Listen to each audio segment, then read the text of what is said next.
Sorry. Good morning. This is a video response to a couple good questions I had last evening. The first was regarding this white cedar bow and possibly bows made out of conifers in the broadest sense.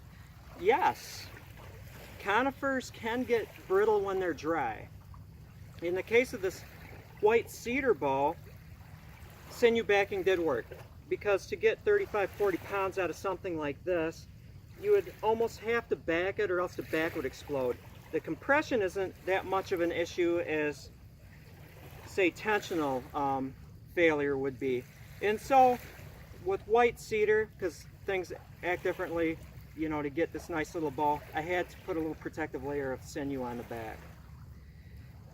Not all woods are the same. Not all conifers are the same.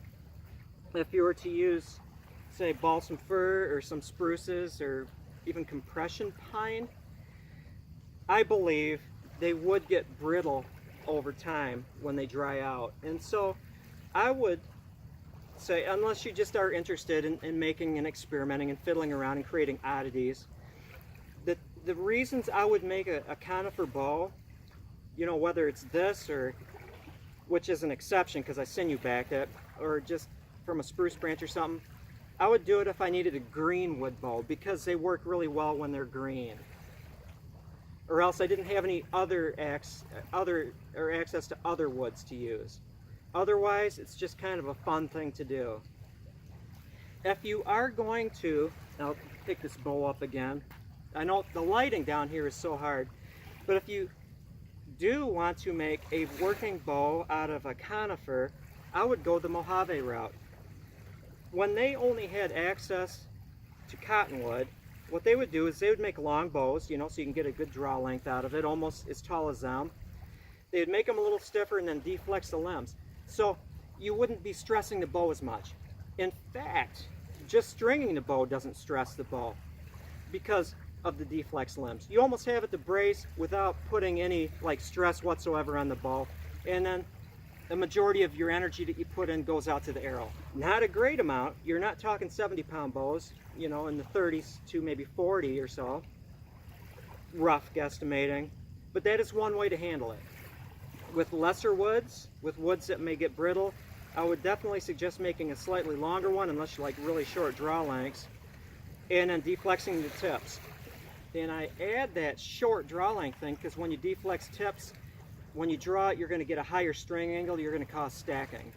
At the very least, you're going to get a harsh shooting bow with a short conifer deflex limb bow. I hope that answers your question. They're more oddities to me. The second one was in regards to rounding the backs or trapping. A lot of people that make board bows will trap them, making a trapezoidal cross section where you're just beveling the edges to relieve the stresses on the sides. Part of that question was also, to what degree do I round my backs? That depends on whether they're self-PBs or if they're rawhide backed. That also depends on the draw weight. I believe that it's important to reach the maximum amount of stress in this bow, or any bow, without hitting the point of permanent deformation of failure in order to have a good performing bow. You have to stress it. If you're only stressing it to 50% of its capability before it permanently deforms and causes string follow and then or breaks, then you're going to have a lazy bow. You have to push the envelope a little bit. And in that way, you know, then I'll shape the back. If I'm doing a 45-pound standard, one of my PBs, 2.5-inch wide limbs at the widest, 45-pounder, self bow, no backing, then I will round it greatly. I can get away with it. If I'm doing maybe well, that's kind of a funny thing. I don't have to, but I'll round basically all my rawhide back bows, even up to 65 pounds, because I can get away with it. That rawhide takes up the tensional load. Because when you round it, you're going to develop a narrower strip handling most of the tension along the back. And I'm not changing the belly. The bellies are always flat, so the compression issue, you know, isn't really changing that much. It's kind of a fluid thing. You can't change one without the other, but generally speaking, as long as I maintain a flat belly, I can change the shape of the back greatly. A lot of it is for looks. Some people like the looks of trapped bows.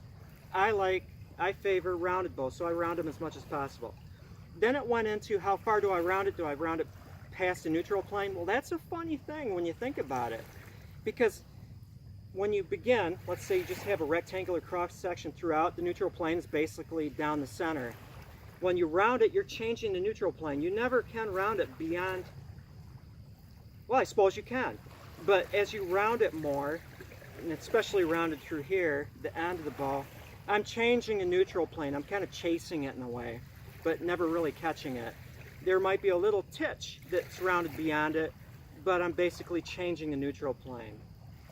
You can't pluck one strand on the spider web without changing the whole, making the whole spider web vibrate. Wow, that's deep.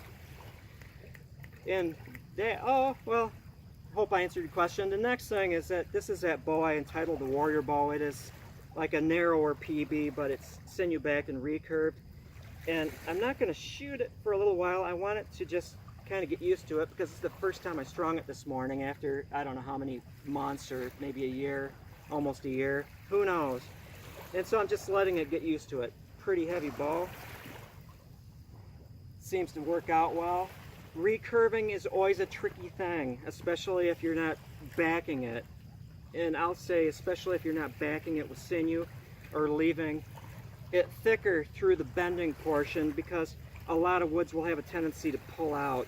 Osage orange, not so much, but when you're dealing with the oaks, white oak or red oak, you can recurve it.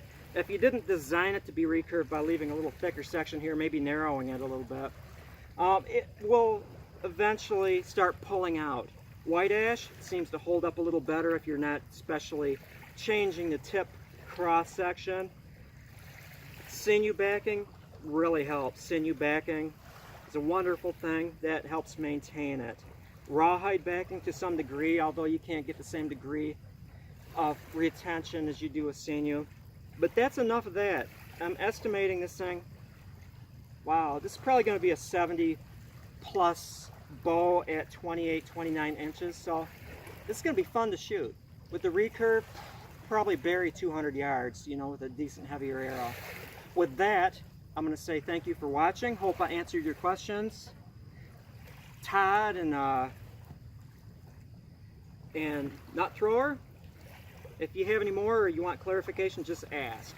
Thank you very much for watching, and have a great day.